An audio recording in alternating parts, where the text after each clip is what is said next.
নমস্কার। আজ আমি শেয়ার করব একটা ছোট্ট বিষয়ের ব্যাপারে। আমরা প্রায়ই সেটা করে থাকি। আমাদের যে কোনো সুখ দুঃখ, ভালো লাগা, খারাপ লাগা বা প্রাপ্তি অপ্রাপ্তি এগুলো আমরা পাবলিকলি আজকাল শেয়ার করি সোশ্যাল মিডিয়ায়। যেগুলো অ্যাচিভমেন্টসের জিনিস, সুন্দর জিনিস, ভালো জিনিস, যেটা দেখে লোকের ভালো লাগতে পারে বা তার থেকে কেউ অনুপ্রাণিত হতে পারেন, সেগুলো নিশ্চয়ই শেয়ার করা উচিত বা করলে হয়তো কারোর ভালোই হবে। তার সাথে খানিকটা অভিনন্দন পাবো, সেটা তো একটু ভালো লাগার বিষয় বটে। কিন্তু বিশেষ করে দুঃখের কোনো জিনিস যেটা আমার ভালো নয়, ভালো লাগলো না বা কিছু একটা ভালো হলো না আমার সাথে, সেটাও যদি আমরা সোশ্যাল মিডিয়ায় পাবলিকলি লিখতে থাকি বা আমার মনের ভাব প্রকাশ হবে এমন কোনো কথা আমি লিখতে থাকি খুব ওভার্টলি, যেন কাউকে আমি একটা বার্তা দিতে চাইছি, সেটা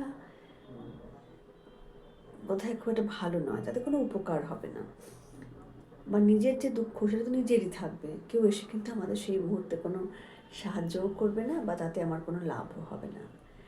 আর ভালো কোনো জিনিস শেয়ার করলে আমাদের একটা মনের প্রচ্ছন্ন ইচ্ছে থাকে যে কেউ তার সেটাকে ভ্যালিডেট করুক, বলুক যে বাহ কী ভালো, এটা কি ভালো, কী সুন্দর। তাতে হয়তো আমাদের সাময়িক একটা ভালো লাগা হয়, যেটাকে আমরা বলি গ্র্যাটিফিকেশন। কিন্তু মনে রাখতে হবে এগুলো খুব সাময়িক। আমাকে এমন কিছু করতে হবে যেটা সুদূর প্রসারী, লং টার্ম। আমি এমন জিনিস শেয়ার করবো যাতে মানুষের ভালো হয়, উপকার হয় এবং লং টার্মে, মানে অনেক দিন পরেও যদি কেউ সেটা দেখে, শোনে, তার কিছু একটু ভালো হবে। ছোটো ছোটো সুখ দুঃখ নিশ্চয়ই শেয়ার করবেন, একেবারে প্রিয় মানুষদের সাথে, কাছের মানুষদের সাথে করতে পারেন, কিন্তু পাবলিকলি সোশ্যাল মিডিয়ায়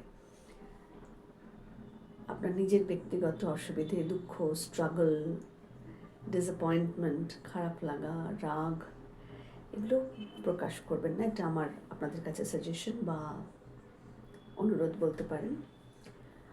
আর এই যে কনস্ট্যান্টলি আমরা একটা ভ্যালিডেশন চাইছি যে আমাদের কেউ বলুক বাহ তুমি খুব ভালো, তোমার কাজটা ভালো, সেটার মধ্যে একটা ইনসিকিউরিটি আছে মানসিক।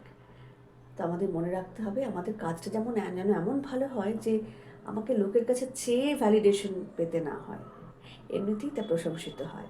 আর নিজেদের যে ভেতরকার ইনসিকিউরিটি, সেটা থেকেও কিন্তু আমাদেরকে বেরোনোর চেষ্টা করতে হবে। আমাদের উদ্দেশ্য হবে প্রতিদিনত কিছু ভালো করে যাওয়া, সেটাই ইম্পর্ট্যান্ট। কে ভালো বলল, কে ভালো বলল না, বা আমার কোনো ব্যক্তিগত দুঃখ অন্য শুনে একটু আহাহু করলো, এর প্রত্যাশায় যেন আমাদের দিন না কাটে। মানে অভিনন্দনের প্রত্যাশায়ও যেন দিন না কাটে, এবং কেউ দুটো আহাহু করে বললো আহারে কত কষ্ট তোমার, এইটা শোনার জন্য যেন আমাদের দিন না কাটে। আমাদের প্রতিটা ব্যক্তিগত জিনিস আমাদের ব্যক্তিগত, এবং সেটা পাবলিকলি শেয়ার করা ভালো নয়। এটা আমাদের বুঝতে হবে, যত তাড়াতাড়ি আমরা বুঝবো ততই আমাদের মঙ্গল। ভালো থাকবেন।